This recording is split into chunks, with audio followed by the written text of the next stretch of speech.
Yes. I was doing some like math, basic math with phi ratio, and times it times Yes. 128, and it came really close to the Uranus frequency when it's in the audible hearing. Yes. Is there any correlation to that? Like, is it? Yes, of course. The idea is that you're allowing the vibration that leads you into deep mystery to discover hidden things within yourself. That's what that reflection is representative of in the collective consciousness of your planet. Does that make sense to you? Yeah, I guess so. You guess so. Yeah. Is that another way of saying not really? Well, I was thinking the whole energy of Uranus. I feel like there's even some correlation with the Earth frequency. It's like Well, there's flip always side. correlation with everything that reflects back to you. Of course, there has to be. Otherwise, you wouldn't even be aware that the frequency exists if there was no correlation. So yes, there has to be. The Earth vibration has to have some representative feedback to that vibration in order for you to be able to take advantage of the reflection. So yes, of course. But the point is it symbolically, archetypally represents a specific frequency that has to do with revealing hidden mysteries within your consciousness. Okay. Does that make more sense? Yeah, that should be. Yes? Yes. All right. Anything else? I think that should be it. You sure? I can't think of anything at the moment. Oh, all right. Thank you. You're welcome.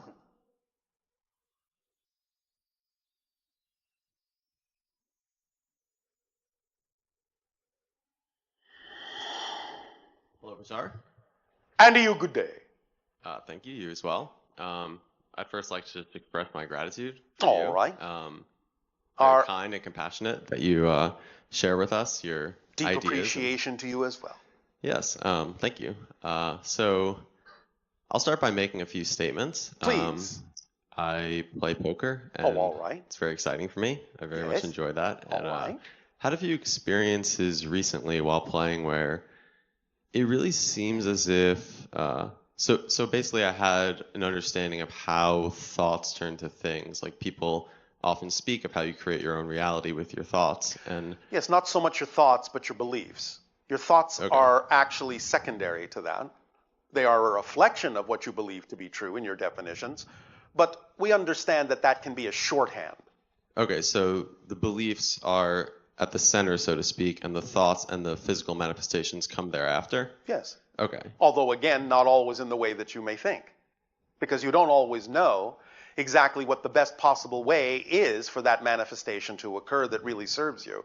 Sometimes you think you know the best way, but that's not always the case. You have to just let it come in the way that actually serves you. You have to know that whatever does happen is what needed to happen at that moment to take you through whatever process actually will get you where you really need to be. That is well said. I've also had some experiences like that, Yes. I think. Cool. Yeah, so what I was going to touch on was while playing poker, I've had the experience of seeing how my vibrational state, which I guess I equated to what my thoughts were in that moment, Yeah. which may not have exactly been that, but That's all right. yeah, it was interesting to see how just there's like a very delicate balance of yes. how to be in, I guess, what you've coined the term of the balance point. Yes. And how that actually results in me having the results that I would like to have.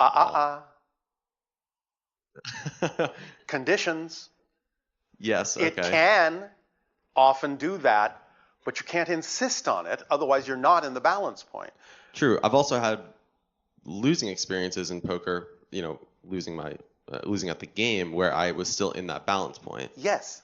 You can still learn something from that. Yeah, and I did, and that was also quite profound. Yes, it is. But I'd be lying to myself if I said that I didn't prefer to win. That's a preference is one thing. Yeah, and insistence is something else. And insistence is something else. Yeah. Insistence is resistance.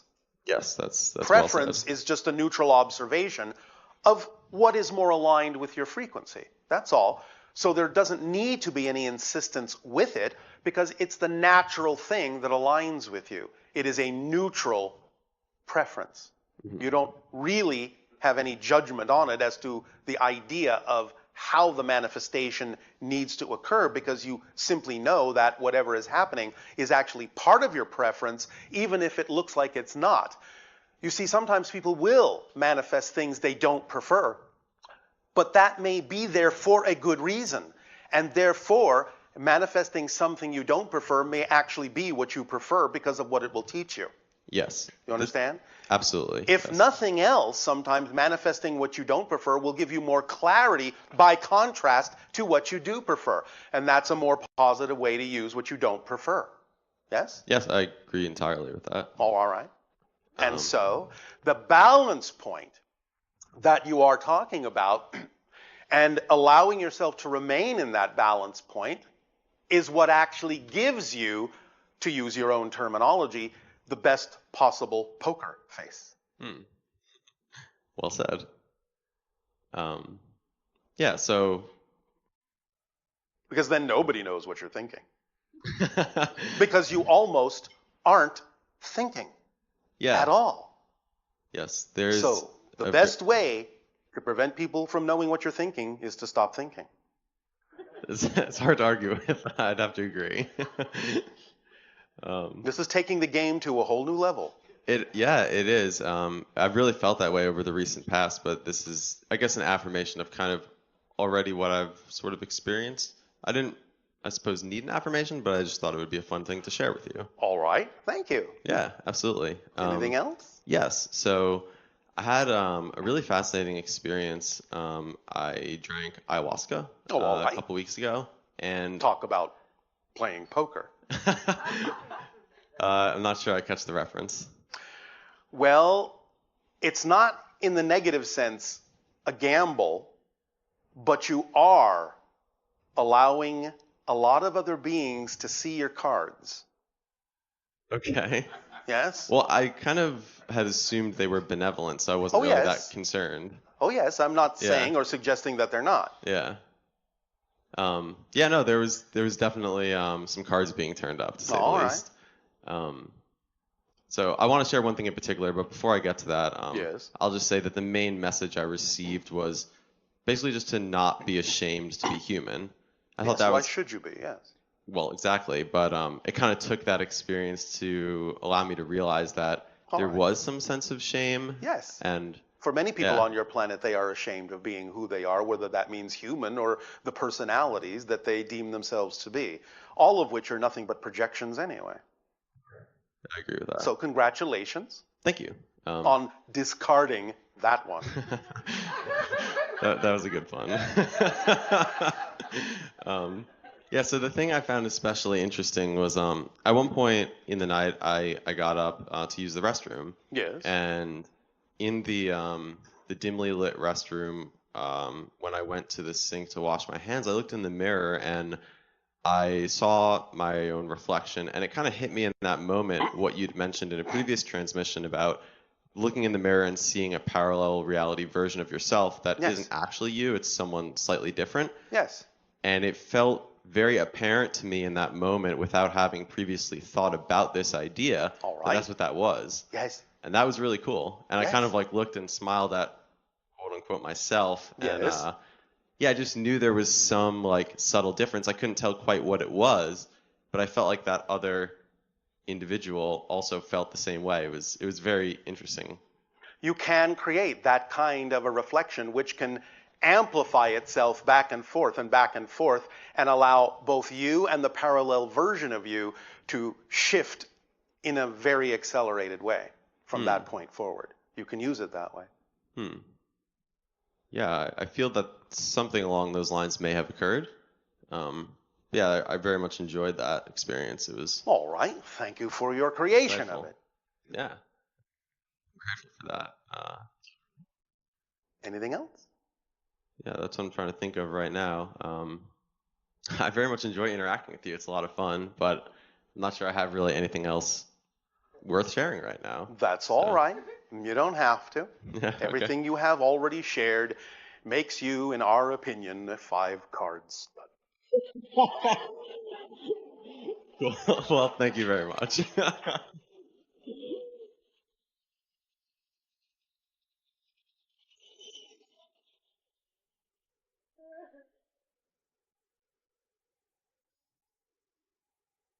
Hello, Bashar. And you good day.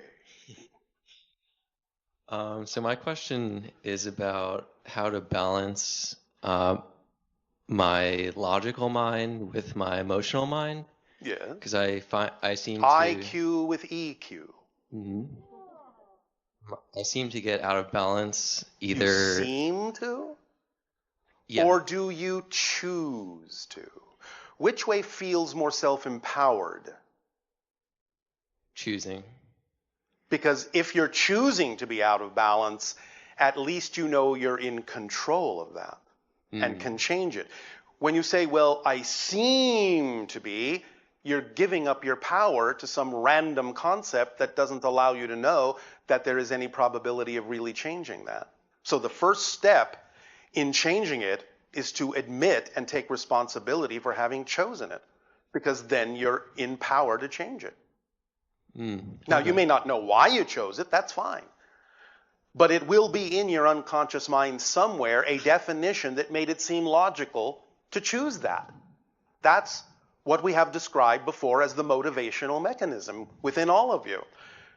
This is a given law. You will always, always, always move in the direction of what you believe to be in your best interest. You will always immediately and automatically move away from what you believe is not in your best interest. So if you can see yourself choosing things that you know are not in your best interest, and you understand the motivational mechanism we've just described, that can only mean that you must be making what is in your best interest seem to not be, or what is not in your best interest seem to be.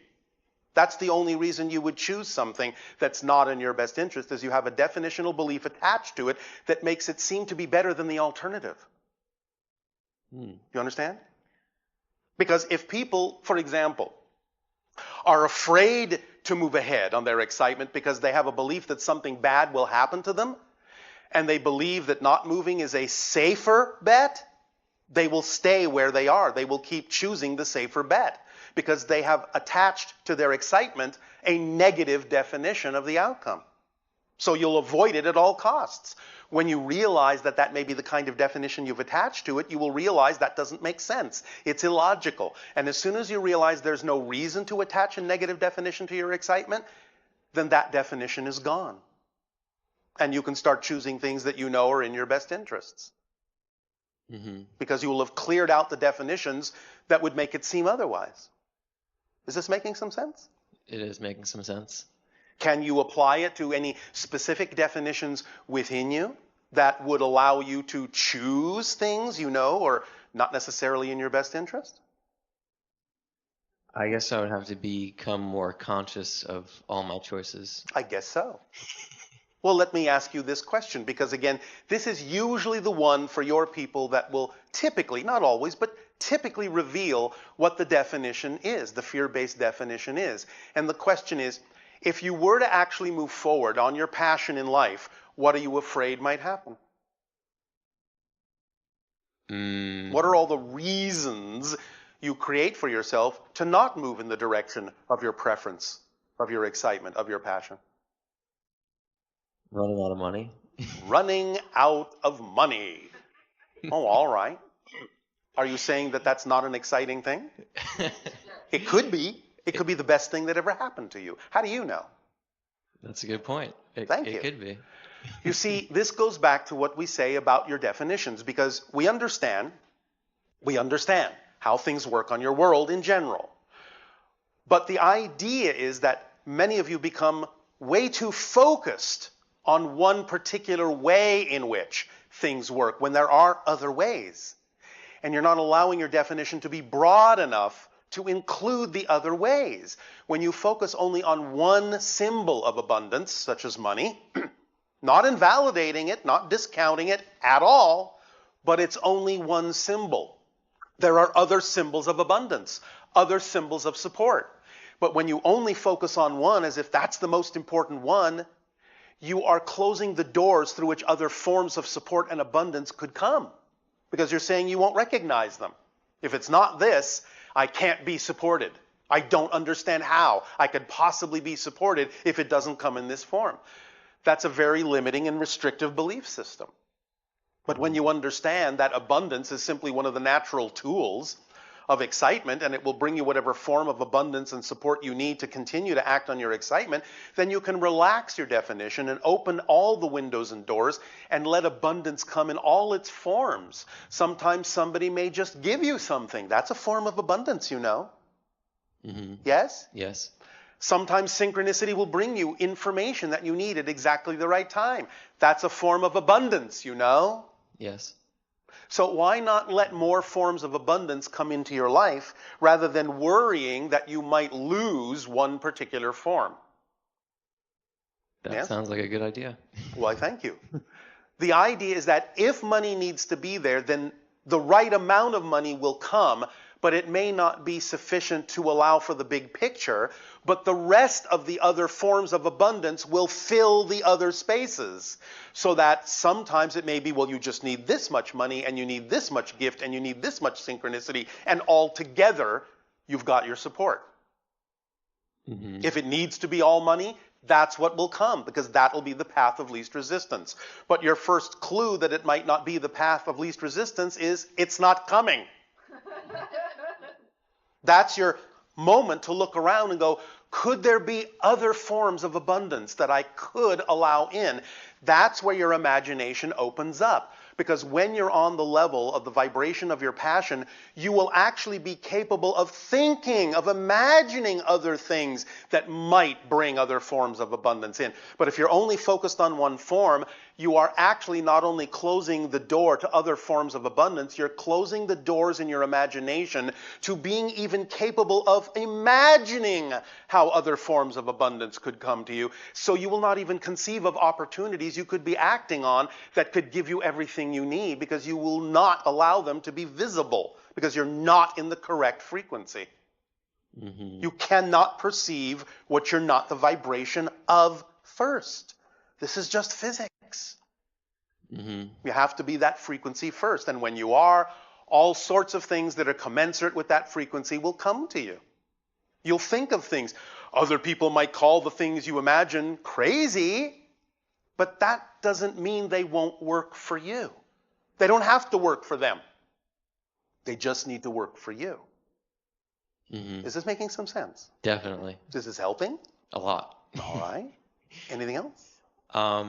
So do you think it would be wise to just follow my highest excitement and not be concerned with societal expectations? Let me think about that for a moment.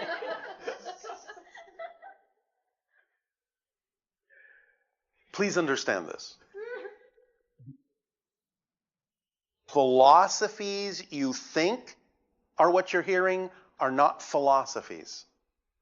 We're actually giving you literally an instruction manual for how reality works. We're literally giving you formulas. You follow?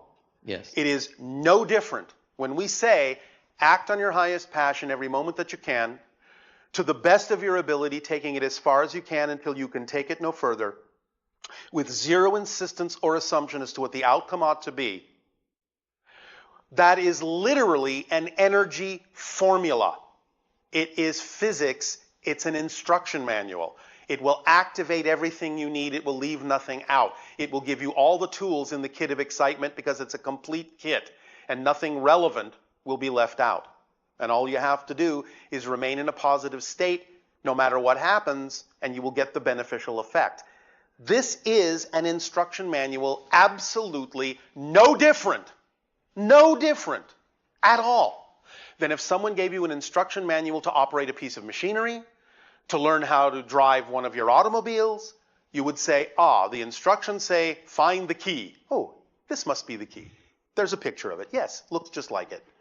Put it in the slot called the ignition. Oh, all right. Put it in. Turn it this way. Turn it this way. The engine will start. Yes, I hear it started. Now, step on the brake. Step on the brake. That's that one according to the instruction manual. Put the car in gear. Okay, that must mean this thing here. And now step on the gas. The car should move. Oh, yes, it's doing that. Why is it doing all of that? Because I followed the instruction manual. Simple as that. What we are giving you is literally a description of how reality works. It's literally an instruction manual. So if you actually do it as precisely as you can, like you would for any instruction manual, you will see that reality is already working. The instruction manual we're giving you doesn't mean it's not working. The instruction manual we're giving you is giving you an opportunity to experience that it already works in a positive way for you instead of a negative way. Because synchronicity is always working, but you can experience negative synchronicity or positive synchronicity. Does that make sense? Yes. So, if you really understand that this is an instruction manual and you just follow the instructions just as you would with any machine, you will see it's that simple. It works. Mm-hmm. Does that help? Yes. Does that answer your question?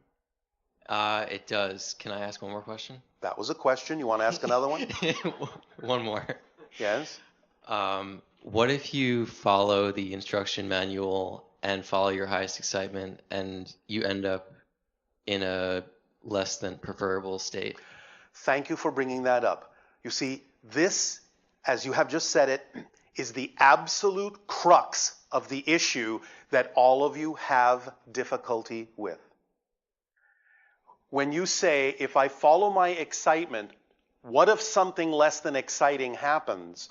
What you have to realize is what you just said is not a definition of excitement. It's a different definition. You follow me?